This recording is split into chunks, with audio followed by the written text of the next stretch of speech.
Bueno, pues arrancamos esta sección de cultura, donde hablamos de libros con autores y sobre otras muchas cuestiones. ¿Qué nos traes esta semana, Jesús? Buenos días, Manu.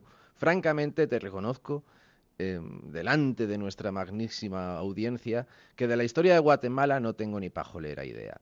He acudido donde todos los profanos, o sea, la Wikipedia, y leo que hubo gobiernos liberales, revolucionarios, contrarrevolucionarios y un enfrentamiento armado interno duradero que convirtió al país en un sin Dios sangriento. Nuestro invitado de hoy ha estudiado como nadie este episodio histórico y ha publicado un libro de referencia. Se llama Anatomía del enfrentamiento armado interno, la editorial es Wartime Books y nuestro invitado es Rodrigo Fernández Ordóñez, profesor de Historia de Guatemala en la Universidad Francisco Marroquín y autor de varios libros. Lector voraz, amante de la historia, se formó como abogado y notario. Así pues, va la primera, profesor Fernández Ordóñez. ¿Cómo un abogado y notario se acaba sumergiendo en el mar de la historia? Hola Jesús. Básicamente por pura curiosidad, por tratar de entender el medio en el que uno vive, me fui pues sumergiendo en temas históricos, luego terminé dando clases de historia y al final como que el camino un poco de historia, ¿verdad? Sobre lo que uno va interpretando de los procesos históricos. Saco esto de la novela 1984 de Orwell, profesor.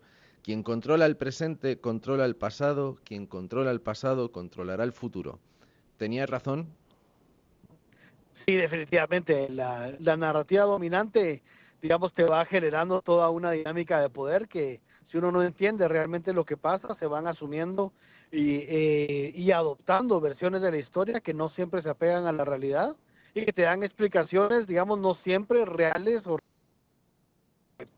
sucedió, ¿verdad? También decía Borges, recuerdo que en algún lugar que las cosas no sucedieron como pasaron, sino como las recordamos, ¿verdad? Entonces ahí hay mucho chance también de meter interpretaciones que no están pegadas a los hechos reales.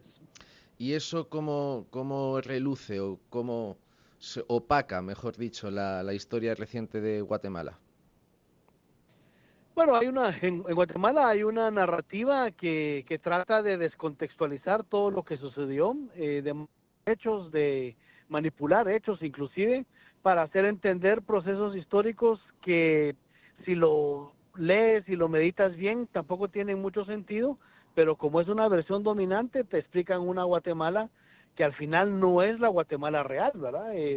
Supongamos en Guatemala se ha quedado congelada en el tiempo pensando en una Guatemala revolucionaria que buscaba, por ejemplo, en el año 44 un Estado socialista, lo cual es absolutamente falso.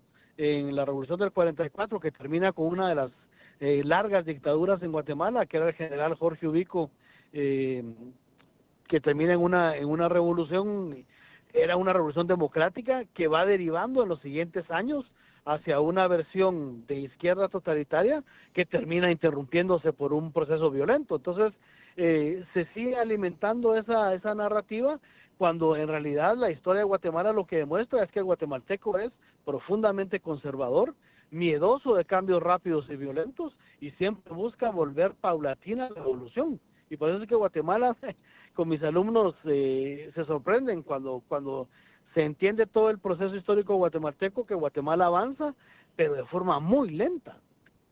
Hmm. ¿Qué encontrará el oyente de la trinchera en Anatomía del enfrentamiento armado interno en tu último libro? Bueno, en ese libro lo que va a encontrar es una narrativa cronológicamente ordenada, partiendo desde el año de 1960, que es cuando surgen los primeros intentos y conatos de una guerrilla democrática, como en el año 62 coinciden esos primeros guerrilleros con el Partido Comunista Guatemalteco, como con la ayuda de la Revolución Cubana se va radicalizando hacia la izquierda revolucionaria ese movimiento, y como digamos en tres etapas de intensa violencia fracasa ese proyecto y la izquierda revolucionaria, la más radical, es incapaz de insertarse en el panorama político guatemalteco, es expulsada, de hecho, en las votaciones democráticas, la versión más radical de la izquierda es expulsada con un 2-3% de voto en las elecciones. Entonces, el libro lo que trata es de explicar precisamente eso, cómo Guatemala fue, en el contexto de la Guerra Fría, tratando de redireccionar su historia pese a influencias de los Estados Unidos, de Cuba, de México, de Israel, de Corea, de muchos países que tuvieron una implicancia directa en Guatemala, como Guatemala a lo largo de los 36 años trató de siempre ir dirigiendo su destino hacia pues una democratización que la alcanza hasta 1985. Se ha mitificado también esa izquierda radical guatemalteca, como se ha mitificado, no sé, la cubana, con sus camisetas con el rostro del Che y todo esto. Sí, fíjate que estamos justamente ahorita en un proceso de reinterpretación de esa izquierda, porque la izquierda revolucionaria, digamos, la más radical, ha tratado en las últimas décadas, desde la firma de los acuerdos de paz, de reconvertir el mensaje, ¿verdad? Ahora tratan de pintarse como ecologistas, como democráticos, como progresistas, como defensores de los derechos humanos, cuando es cierto que hasta casi los acuerdos de paz no hay referencia casi en los manifiestos de las guerrillas, en los comunicados, en los propios, digamos, documentos doctrinarios, que esos temas les interesaran en algún momento. De hecho, hay muchas rectificaciones de líderes históricos de la guerrilla guatemalteca, como por ejemplo Sergio Tisler Vizquerra, que fue un militante histórico de las guerrillas, que él en un libro se había obligado a decir de que ellos lo que querían en Guatemala no era un proceso democrático, no era la defensa de los derechos humanos, sino que querían un Estado totalitario inspirados en Cuba. Entonces, digamos, hay todavía una pelea por esa memoria y eso fue lo que motivó a escribir este libro, para dar ese contexto. No, la verdad es que el libro es un hallazgo, yo creo sobre todo es un hallazgo para el viejo mundo, porque es un tema que no se ha tratado en exceso. Es un territorio históricamente hablando bastante inexplorado y me parece muy relevante. ¿Qué puede aportar tu libro a alguien que no conozca, o sea, pues que como yo hasta antes de preparar la entrevista, que no tenga ni pajolera sobre el tema?